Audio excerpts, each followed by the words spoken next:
محراب و منبر سیریز اکتساب سیرت النبی صلی اللہ علیہ وسلم، دوسرا حصہ عبداللہ بن عبد المطلب، پہلا باب 10 جوان۔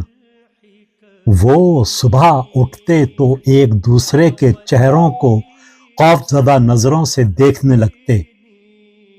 تحریر محمود فاروقی، آواز و پیشکش مشہود فاروقی۔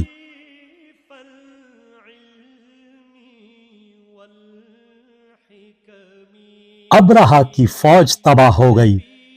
قریش کی عزت و حرمت پہلے سے کہیں زیادہ بڑھ گئی۔ مکہ میں دوبارہ زندگی اپنے معمول پر آ گئی۔ لوگ مطمئن و مسرور اپنے اپنے مشغلوں میں لگ گئے۔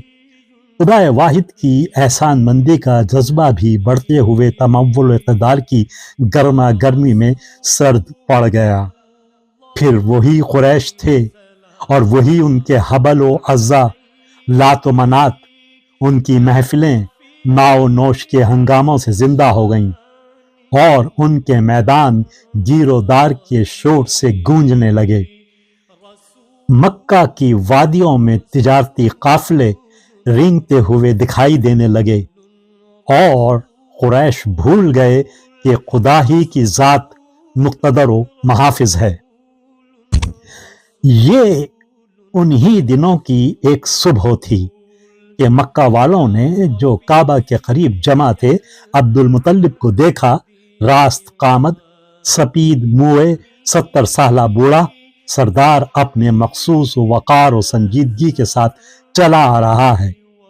اس کے ساتھ 10 نوجوان ہیں، صحت مند، شگفتہ مرد، تنومند۔ یہ عبد المطلب کے بیٹے تھے۔ برسوں پہلے ایک وقت وہ تھا جب کہ عبد المطلب کعبہ کے قریب زمزم کی تلاش میں زمین کھود رہے تھے اور ان کا نوعمر لڑکا مٹی نکال رہا تھا۔ قریش کے لوگوں نے اس وقت عبد المطلب پر طعن کیا تھا کہ وہ بس ایک ہی لڑکے کے باپ ہیں، اور عبد المطلب نے رب کعبہ سے منت مانگی تھی کہ اگر ان کے 10 لڑکے ہو گئے تو وہ اپنے ایک لڑکے کو راہ خدا میں قربان کر دیں گے، اور اس طرح ابراہیم و اسماعیل علیہ السلام کی قربانی کے واقعے کی یاد کو زندہ کر دیں گے۔ اب وہی عبد المطلب خوش و خرم اپنے ان توانا فرزندوں کے ساتھ چلے آ رہے تھے۔ بوڑھے سردار کو ان قبول صورت بیٹوں کے ہجوم میں دیکھ کر مکہ والوں کی آنکھیں جھک گئیں۔ اللہ نے عبد المطلب کی منت کو قبول کر لیا تھا اور زمزم کی دریافت کے صلے میں ان کو 10 بیٹے عطا کر دیے تھے۔ ایک بوڑھے شخص نے جب عبد المطلب کو اپنے بیٹوں کے ساتھ دیکھا تو ایک شعر پڑھ کر ان کی خوش نصیبی کا اعتراف کیا کہ وہ 10 بھرپور جوان بیٹوں کا ایک خزانہ لیے پھرتے ہیں، اور اس وقت عبد المطلب کو وہ عہد یاد آ گیا جو انہوں نے اپنے رب سے کیا تھا۔ جب اس واقعے کا ذکر چھڑا تو وہ سردار جو عبد المطلب سے ہمسرانہ چشمک رکھتے تھے، بتوں کے نام پر بیٹے کی قربانی کا دبے لفظوں میں مطالبہ کرنے لگے۔ ان کی غرض یہ تھی کہ ان کی اولاد میں سے ایک کی تو کمی ہو جائے۔ اس زمانے میں اولاد کی کثرت باعث فقر سمجھی جاتی تھی، خاص طور سے اولاد نرینہ۔ بیٹے ان کا سرمایہ، ان کے آبرو، ان کی طاقت تھے۔ جس کے جتنے زیادہ بیٹے ہوتے اس کی قدر و منزلت اتنی ہی زیادہ ہوتی تھی، اور عبد المطلب کے 10 خوبرو جوان سال بیٹے ان کے گرد حالہ بنائے کھڑے تھے۔ عبد المطلب نے اپنے لڑکوں پر ایک نگاہ دوڑائی اور اپنی نظر کو پورا کرنے کا ارادہ کر لیا۔ عبد المطلب نے کسی ایک بیٹے کو قربان کر دینے کا ارادہ تو کر لیا، مگر بڑی مشکل میں پڑ گئے۔ ان 10 میں سے کون؟ یہ بڑا مشکل سوال تھا۔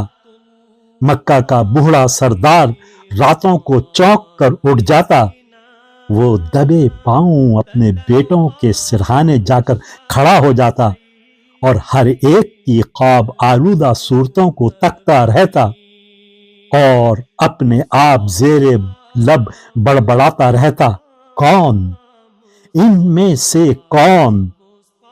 باپ کی محبت ہر ایک کے لیے یکساں تھی، محبت بری نظروں سب کی صورتوں کی بلائیں لیتی، ان میں سے وہ کس کو اسماعیل بنائے اور اس کے چہرے پر کاجل کی لکیریں پھیر دے۔ مگر یہ بڑا مشکل کام تھا، عبد المطلب فیصلہ نہ کر پاتے تھے، کاجل بھری سیپ ایک طرف رکھ کر بیٹھ جاتے اور اسی طرح دیوار سے ٹیک لگائے نہ جانے کب انہیں نیند آ جاتی۔ ان کے 10 بیٹوں کا یہ حال تھا کہ وہ صبح اٹھتے تو ایک دوسرے کے چہرے کو خوف زدہ نظروں سے دیکھنے لگ جاتے، ہر ایک جب سوتا تو اس اندیشے کے ساتھ کہ شاید صبح اس کے چہرے پر قربانی کی نشانی لگی ہو، کاجل کی 3 لکیریں، ایک دائیں گال پر، دوسری بائیں پر اور تیسری ماتھے پر۔ جب صبح وہ ایک دوسرے کو بتاتے کہ ہر ایک کا چہرہ صاف ہے تو وہ اطمینان کا سانس لیتے۔ زندگی کسے پیاری نہیں ہوتی؟ پھر اس بھرپور جوانی میں جبکہ بڑی بڑی آرزویں اور امنگیں دل میں مچلتی رہتی ہیں۔ بے شک اسماعیل نے خوشی خوشی اپنے آپ کو ذبح کرنے کے لیے پیش کر دیا تھا، مگر وہ زمانہ اور تھا اور ہم ان جیسے کہاں بن سکتے ہیں۔